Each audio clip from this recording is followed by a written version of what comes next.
Welcome to the world of literature. At World of Literature today, we would be dealing with the critical analysis of Amoretti 5, our fifth sonnet from the sequence of sonnets Amoretti written by Edmund Spenser. So let's begin the critical analysis. Now let's move ahead and have a look at other aspects of this sonnet. Now, when we read this sonnet, rudely thou wrongest my dear heart's desire. Here Edmund Spenser uses word thou, as he says, rudely thou wrongest. Now what actually happens is that the use of the word thou in this verse is a reference to certain outsider.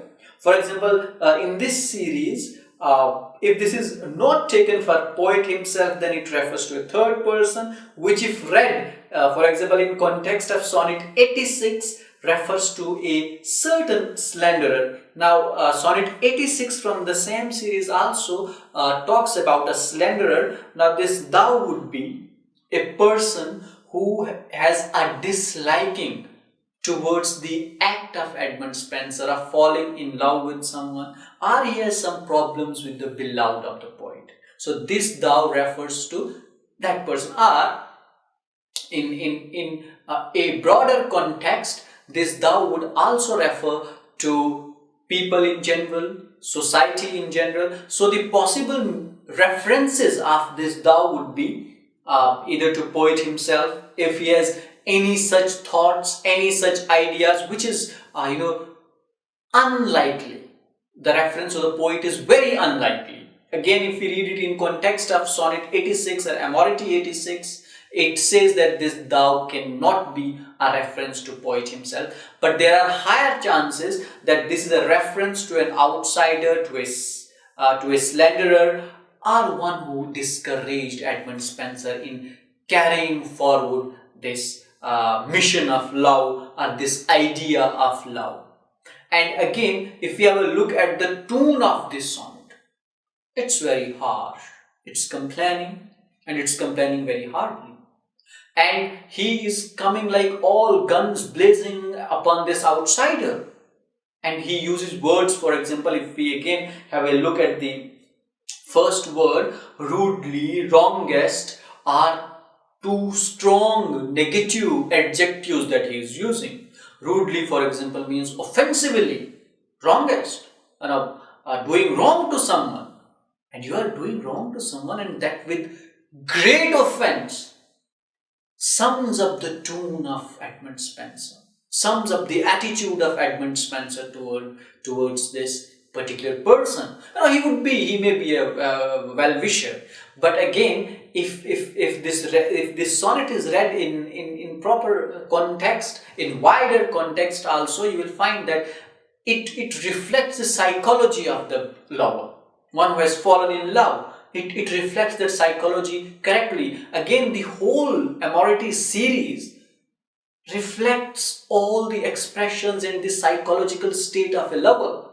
For example, he has fallen in love with someone, and there could be a well-wisher, but that well-wisher turns into an enemy. And look how strongly Edmund Spenser reacts to that. And what actually he is saying, this outsider, this thou, if you read the second verse, in finding fault with her too portly pride.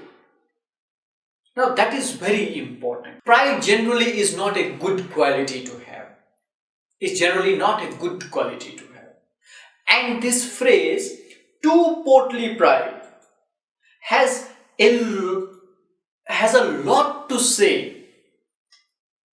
Dignified pride. It's not only pride, it's a pride of which she makes a show. It's dignified pride. Now, which pride is dignified is unknown, but it's the psychology of the lover, that he starts loving everything that his beloved has. So even pride is a great thing. And there would be a good well-wisher, a wise man who says that, see, having pride is not good. And he says, no, that's wronging, that's offensive, that's offending. You are rudely wronging. Rudely thou wrongest my dear heart's desire, as he says.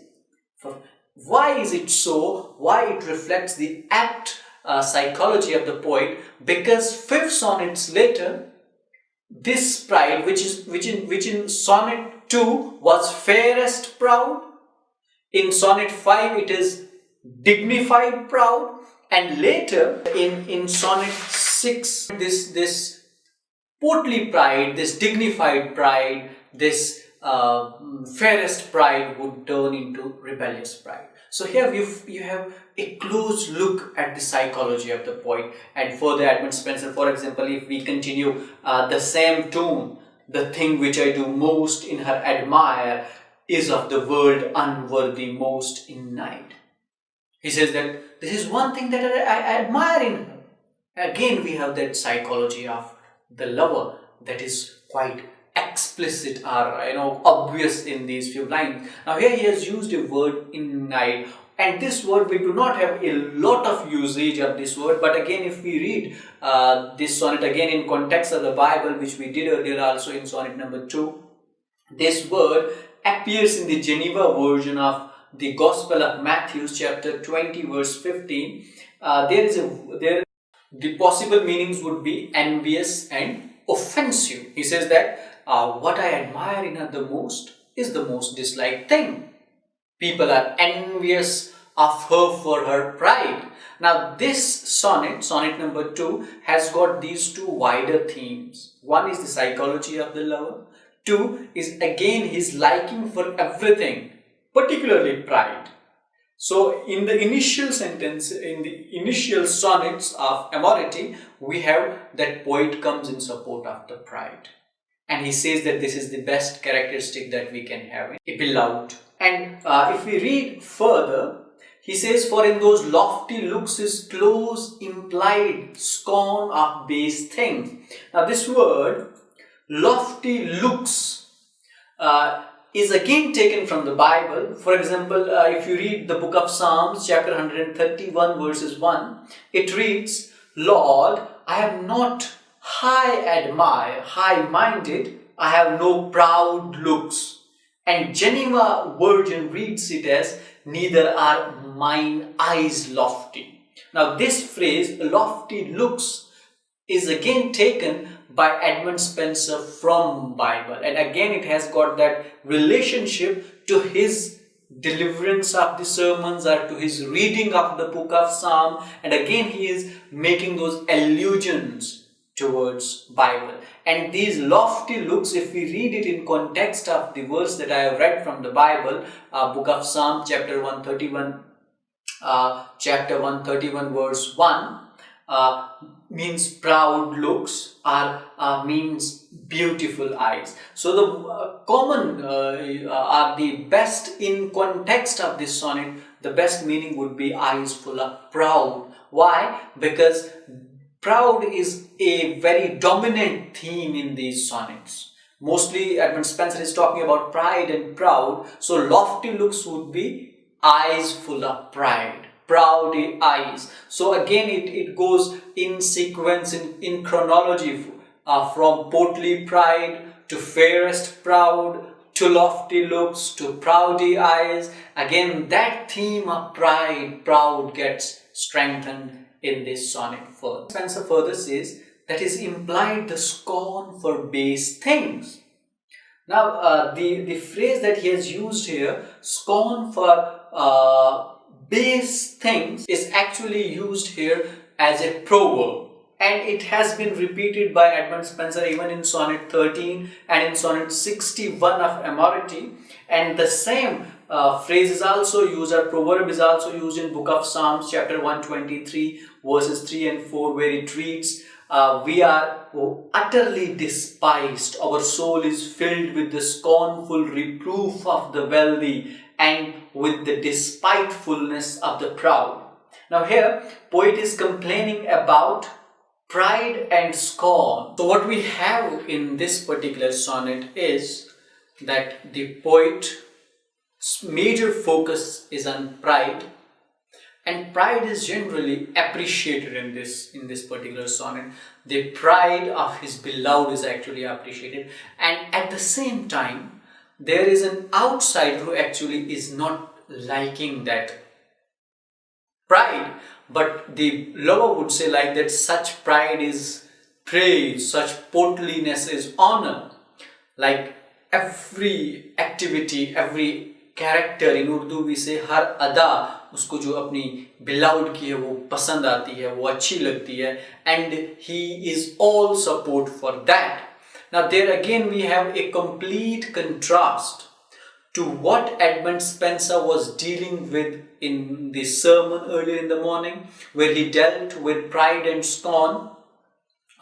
Obviously there he didn't say that pride was a good thing to have, and then he juxtaposes the same thing with the psychology of a common lover, and he says that how he finds all those faults, all those drawbacks as the best in his beloved or in her lover, which actually is a judgment, is an error in judgment.